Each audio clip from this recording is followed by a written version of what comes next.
আমাদের Tintin summer ভ্যাকেশানে ঘুরতে চলে এসেছে মামার বাড়িতে। তো আজকে এসেছে ও পাপু মামার বাড়িতে।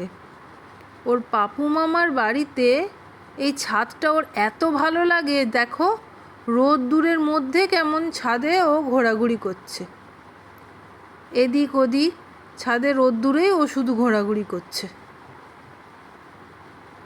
কত করে বলছি টিনটিন এদিকে আয়, দেখো বলতে আবার এদিকে চলে এলো। এবার এখানে এসেছে, কত শাড়ি জামা কাপড় ঝুলছে, ওর আবার এই জামা কাপড়গুলো একটু বেশ মুখে লাগবে, এটা ওর খুব ভালো লাগে। দেখো কেমন শাড়িটাকে নিয়ে করছে, ওর ভীষণ ভালো লাগে।